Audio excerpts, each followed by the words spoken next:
Bom, pessoal, dando continuidade ao nosso estudo de peças submetidas a cargas axiais, nesse vídeo nós iremos relembrar o conceito de dilatação térmica que vocês certamente foram apresentados nas disciplinas de física, até mesmo lá do ensino médio. E a partir daí nós iremos discutir os efeitos nas estruturas decorrentes da contração ou dilatação inerente à variação de temperatura. Vocês precisam ter em mente que não são apenas forças e momentos que podem gerar nas estruturas tensões e deformações.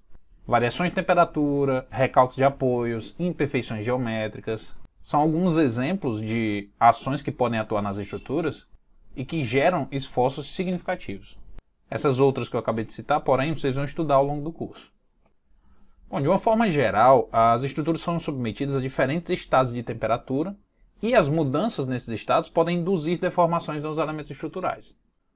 Vocês certamente devem lembrar que o aumento da temperatura de um corpo gera energia nas suas moléculas, que irão se agitar e, por conseguinte, aumentarão as dimensões do corpo. Da mesma maneira, se o corpo for submetido a um resfriamento, ele vai contrair suas dimensões. Pois bem, o cálculo dessa variação de comprimento pode ser feito segundo a lei da dilatação linear, que preconiza que essa dilatação ou contração do corpo pode ser obtida multiplicando a variação da temperatura, que é a diferença entre a temperatura final e inicial que o corpo estará submetido, pelo comprimento longitudinal do elemento e pelo coeficiente de dilatação linear alfa, que é uma constante característica do material. Por exemplo, o concreto tem um coeficiente de dilatação linear de cerca de 10 a menos 5 graus Celsius a menos 1. Como esse delta aqui e esse L são expressos em unidades de comprimento, o alfa representa uma quantidade por grau Celsius.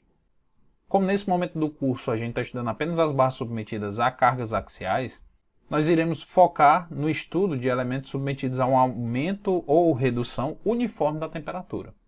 Mas que fique claro que a ação da variação de temperatura sobre as barras se dá segundo duas formas. A primeira, que é essa que eu acabei de falar, é pelo aumento ou redução uniforme da temperatura, ou seja, a variação de temperatura é constante em todo o elemento. E a outra é quando há um gradiente de temperatura entre as faces internas e externas do elemento. Ou seja, imagine que nós tivéssemos um elemento em que seu topo tivesse uma temperatura inferior à temperatura da parte de baixo. Por exemplo, uma peça que no ambiente externo está frio e no ambiente interno tem um aquecedor e faz com que a temperatura seja mais alta.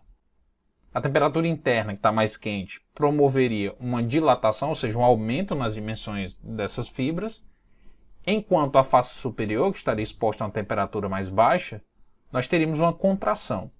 Isso faria com que houvesse uma rotação das seções, induzindo ao corpo o que a gente chama de deformação por flexão. O comportamento das peças submetidas à flexão, porém, só será estudado mais à frente do curso. Então nós vamos focar no primeiro caso. Tudo bem? Quando a estrutura pode se expandir sem restrições, não são desenvolvidos esforços internos nela. Portanto, o fato das estruturas isostáticas não oferecerem resistência para acomodar um alongamento ou encurtamento associado à variação de temperatura, faz com que sejam desenvolvidas deformações sem que apareçam esforços internos. Ou seja, em estruturas isostáticas, uma variação uniforme da temperatura ao longo do elemento não produz tensão, produz deformação térmica, mas sem tensão correspondente. Nesse exemplo aqui nós temos uma viga que tem seu deslocamento horizontal e vertical da extremidade esquerda preso e na extremidade direita tem apenas o deslocamento vertical restrito aí por uma almofada de neoprene. Ao aquecer essa barra, esse deslocamento ΔL pode acontecer livremente. Afinal, nesse ponto, o deslocamento horizontal não está restrito. Todavia, se nós prendermos o deslocamento horizontal na extremidade direita, o alongamento da barra será impedido pelas restrições impostas pelos apoios nas suas extremidades. A barra, então, ao tentar se alongar, tentará empurrar o apoio e este, ao se opor ao movimento, exercerá forças de reação F iguais e opostas. Dessa maneira, a ação dessas reações produzidas nos apoios, devido à restrição desse movimento provocado pela dilatação térmica, irá criar um estado de tensão na barra. Portanto, em estruturas hiperestáticas, podem, a depender das características da estrutura e da natureza das variações de temperatura, serem desenvolvidas tensões térmicas. E por que eu falei podem? Porque existem casos de estruturas hiperestáticas em que não necessariamente um aumento ou redução da temperatura irá provocar um estado de tensão. Por exemplo, essa treliça aqui é hiperestática. Externamente ela é isostática, né? Nós temos no ponto A um apoio duplo, ou seja, duas reações, e no ponto D a gente tem um apoio simples, com reação apenas vertical, então, olhando externamente, ela seria isostática. Porém, quando nós vamos avaliar a estaticidade interna, a gente consegue verificar que ela é hiperestática.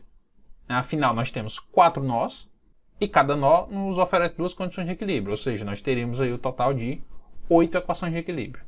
E nós temos como incógnitas os esforços internos em cada barra, portanto, são aí 6 barras, ou seja, 6 incógnitas, mais as reações de apoio, que nos fornecem mais 3 incógnitas. Então, 6 mais 3 dá 9, nós teríamos um problema com 9 incógnitas e apenas 8 condições de equilíbrio. Portanto, esse arranjo da treliça é hiperestático. Pois bem, como os apoios dessa estrutura permitem que o nó D se mova na horizontal, nenhuma tensão é produzida quando a treliça inteira é uniformemente aquecida, alongar de forma proporcional aos seus comprimentos iniciais, e a estrutura como um todo vai ficar ligeiramente maior em seu tamanho. Isto é como se a gente aplicasse só um aumento da escala do elemento. Porém, se algumas barras dessa treliça forem aquecidas e outras não, serão desenvolvidas tensões térmicas, porque essa configuração hiperestática das barras irão limitar a livre expansão. Para visualizar essa condição, vamos imaginar que apenas a barra AB será aquecida. Ao se alongar a barra AB, as demais barras irão oferecer resistência a esse movimento. Ou seja, essas deformações sofridas aqui, por exemplo, pela barra BD e pela barra BC, serão produzidas pela ação da deformação na barra AB, que irá produzir forças, ou seja, irá produzir tensões nesses segmentos. Beleza, pessoal? Então, a tensão térmica, na verdade, é produzida pela restrição dos movimentos induzidos pela ação da temperatura. Tá bom? Isso, por sinal, pessoal, é um dos principais inconvenientes das estruturas hiperestáticas. Esforços significativos podem ser produzidos quando há deformações diferenciais, que podem ser induzidos pela variação de temperatura ou até mesmo por um recalque de apoio. Vocês com certeza já devem ter visto, principalmente em pontes, as juntas de dilatação, que são espaços deixados entre os elementos estruturais para permitir essas variações volumétricas inerentes à mudança da temperatura. Se esses espaços, por exemplo, não existissem, as movimentações térmicas poderiam provocar, no caso das estruturas de concreto, fissuras nessa região de contato. Esse espaçamento, obviamente, torna os sistemas meio que independentes. E aí, para que ele fique ainda com a aparência de um sistema único, né, monolítico, ou até mesmo para evitar que haja infiltração de água, nesses espaços são colocados materiais flexíveis, e normalmente são de mastique. O outro exemplo de uma junta de dilatação é o rejunte dos revestimentos cerâmicos, né? Aquele espaçozinho entre as cerâmicas são para permitir essa movimentação térmica. Inclusive, variações térmicas mais acentuadas podem provocar trincas e fissuras, né, nesses pisos de edifícios. É um tipo de manifestação patológica bem comum de se ver. Beleza? Então, agora, para fixar essa ideia, vamos resolver um exercício. Nesse exemplo, os trilhos de uma ferrovia, que possuem 12 metros de comprimento, possuem uma folga entre si para que a dilatação não provoque tensão no elemento. Os trilhos são feitos em aço A36, cujo coeficiente de dilatação térmica é de 12 vezes 10 a menos 6 por grau Celsius, e o modo de elasticidade longitudinal é de 200 GPa. Além disso, o trilho tem uma área de seção transversal de 3.200 mm². E aí, dado tudo isso, pede-se para determinar qual o valor da folga, para que não sejam geradas tensões no trilho, quando estes forem submetidos a uma variação de temperatura de menos 30 graus Celsius para mais 30 graus Celsius. Em seguida, depois que nós determinarmos o valor dessa folga para essa variação de temperatura, nós vamos calcular a força axial que vai ser desenvolvida em cada trilho, se este, que foi dimensionado para uma folga calculada a partir de uma variação de menos 30 para mais 30, for submetido a uma temperatura de mais 40 graus Celsius. Tá bom? Então vamos lá. Como os trilhos adjacentes também irão se expandir, em cada extremidade do trilho haverá uma expansão de delta sobre 2. Então esse trilho central pode deformar delta sobre 2 para um lado, delta sobre 2 para o outro lado, ou seja, ele poderá se expandir um total de delta. E para calcular o valor dessa expansão, basta a gente multiplicar o coeficiente de dilatação linear pela variação de temperatura e pelo comprimento inicial. A gente sempre faz a variação de temperatura subtraindo a tensão inicial da final, ou seja, esse ΔT será sempre temperatura final menos a inicial. O sinal, se positivo, vai indicar um aumento do comprimento da peça, e se negativo, vai indicar uma contração da peça. Portanto, substituindo os valores, alfa de 12 vezes 10 a menos 6, a variação de temperatura vai ser 30 graus positivo, que é a temperatura final, menos a temperatura inicial, que é menos 30. Então, 30 menos menos 30 dá uma variação de temperatura igual a 60 graus. Vezes o comprimento da peça, que, como eu quero que o valor de delta saia em milímetros, será igual a 12.000 milímetros, né, que é o equivalente a 12 metros. Portanto, a folga, que é igual à dilatação desse elemento, será igual a 8,64 milímetros. Então, nós já encontramos a primeira resposta para o problema. Agora, nós queremos saber qual a força que vai ser desenvolvida quando a peça estiver submetida a uma variação de 70 graus Celsius, ou seja, quando a temperatura final for 40 graus Celsius e não 30. A folga entre os trilhos foi calculado para uma variação de 60 graus Celsius, né? De menos 30 a mais 30.